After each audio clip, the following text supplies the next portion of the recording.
कभी दिल इतना उदास होता है, इतना उदास होता है, दिल चाहता है कि कहीं चले जाओ, लेकिन कहाँ जा सकती है एक औरत। उसका तो मैका होता है, पहले मैका भाई अपना नहीं होता, ससुराल चली जाती है, ससुराल भी अपना नहीं है, तो शौहर घर बना के दे दे तो वो भी शौहर का घर है। बेटे का टाइम आता है तो बेटे की हकदार आ जाती हैं उनकी बीवियाँ। तो बस यानी कि एक औरत है वो किसी न किसी एंगल से घूम के वो वहीं आती है, चाहे उसमें बेटी हो, माँ हो, बेटी हो, फुप्पो हो, खाला हो, बहू हो, कोई भी हो, सबका एक ही हाल है। यानी सब एक दूसरे यानी कि वो हक जताती हैं, लेकिन उनका हक किसी भी चीज़ पर नहीं होता। और यही सच्चाई है। अगर कोई औरत कहे कि मैं तो इस चीज़ की हकदार हूँ, ये तो मेरा है, तो बिल्कुल ही सोच गलत होगी मेरे हिसाब से, क्योंकि औरत का कुछ भी नहीं होता। जब ताने देने पे आते हैं ना, आप जिसके साथ भी हो तो वो ताना दे ही देता है आपको कहीं ना कहीं, चाहे उसमें बेटा हो, मियाँ हो, भाई हो, कोई भी हो। तो बस मैं ये कहना चाहूँगी कि इंसान को अपने आप को इतना मजबूत कर लेना चाहिए कि अगर आपको अकेले अपने पाँव पे खड़ा होना पड़े तो आपके अंदर इतना हुनर होना चाहिए, और इतना आपके पास कोई ना कोई हुनर होना ज़रूर चाहिए। और आपको पता है, ज़रूरी नहीं होता कि औरत घर से बाहर ही जाके पैसे कमा सकती है, औरत घर में भी रह के कमा सकती है, औरत इज़्ज़त के साथ रह के कमा सकती है। जबकि बहुत सारी ख़वातीन हैं जो अपनी मजबूरी में घर से बाहर जाती हैं, लेकिन वो उस हिसाब में आ जाती हैं लोगों के सामने कि ये तो बाहर निकल के कमाती है, लेकिन वो बाहर निकल के ज़रूरी, वो तो अपनी मजबूरी से निकली है ना। तो मैं इतना सा कहना चाहूँगी उन लोगों के लिए, तो प्लीज़ कुछ जो कि ना, अगर कोई लेडीज़ काम कर रही है, वो किसी भी तरीके से कर रही है, घर से बाहर कर रही है, घर में कर रही है, तो उसकी कोई ना कोई मजबूरी होगी। अगर आप उसकी जगह अपने आप को रख के देखें तो आप किसी के लिए भी इस तरह अपनी राय कायम नहीं कर सकते। तो और ये बच्चे ना, शाम का टाइम था, मैंने इन बच्चों को मैगी बना के दे दी थी। ये लोग मैगी मांग रहे थे, फिर कह रहे थे मसाला भी डालें। वो कह रहे थे आपने ये वाली मैगी क्यों बनाई है, ये वाली मैगी क्यों बनाई है। तो मैंने कहा है ही नहीं, जो 2-3 पैकेट थे, असल में ज़्यादा तो नहीं मंगाती, जितनी ज़रूरत होती है बस उतनी मंगा लेती हूँ।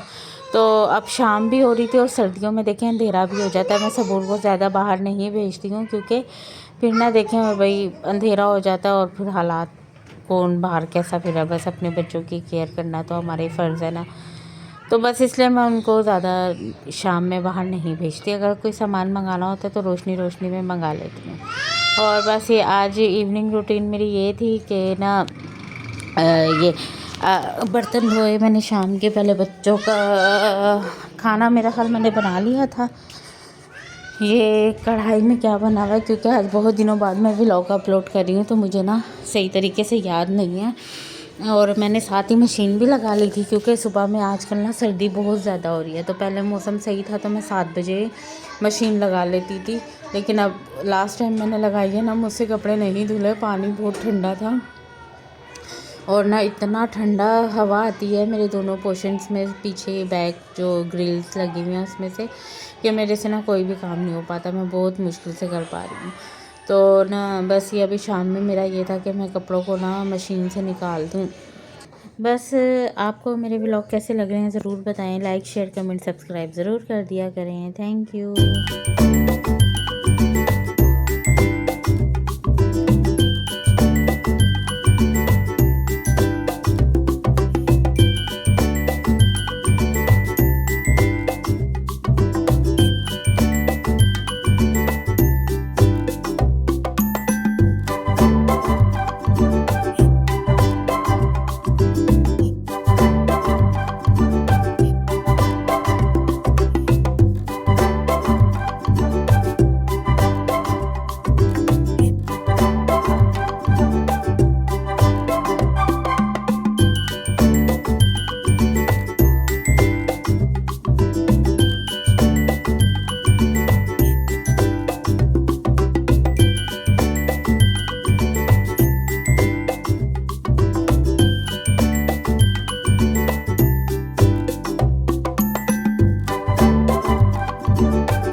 फिर यहाँ मैं आटा गूँधने लगी थी, तो आटा ही उसमें थोड़ा सा था।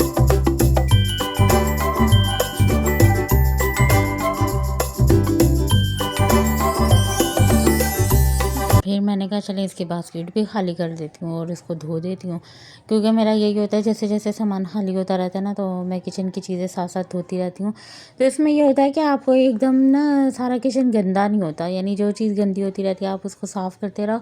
तो इससे ये फ़ायदा होता है जब आप डीप क्लीनिंग करते हैं ना, तो बहुत इससे हेल्प मिलती है कि आपको एकदम बहुत सारा काम बर्डन आपके सर पे भी नहीं पड़ता है। और सबसे बड़ी बात कि आपका किचन और उसकी चीज़ें बिल्कुल नीट एंड क्लीन रहती हैं अगर आप साथ के साथ काम करते रहें और अपने किचन की क्लीनिंग का ख्याल रखें। तो बस ये आटा की बाल्टी मैं धो के साफ़ करके रख दूँगी। बाकी फिर इसके बाद मैंने बनाया था केक।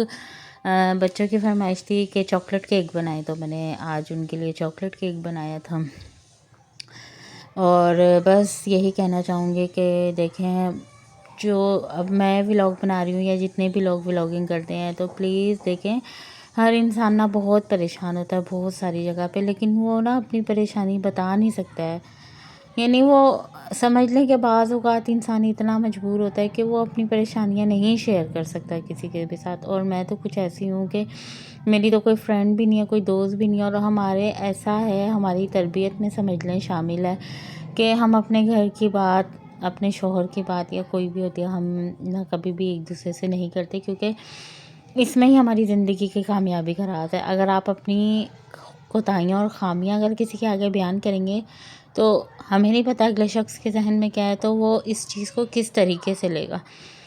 तो इसलिए मैंने सोचा कि मेरी जब से शादी हुई है, मैंने कभी भी अपनी ज़ाती बात किसी से भी शेयर नहीं करी। और शायद इसकी ये वजह है कि बस मैंने किसी को आज तक, यानी किसी का, बस मेरी ज़िंदगी में कोई ऐसा है ही नहीं कि मैं किसी से अपने दिल की बात शेयर करूं। मेरे हस्बैंड ही हैं, मेरी लड़ाई झगड़ा, मेरी प्यार मोहब्बत सब उनके साथ ही है, उनसे ही शेयर कर लेती हूँ बस।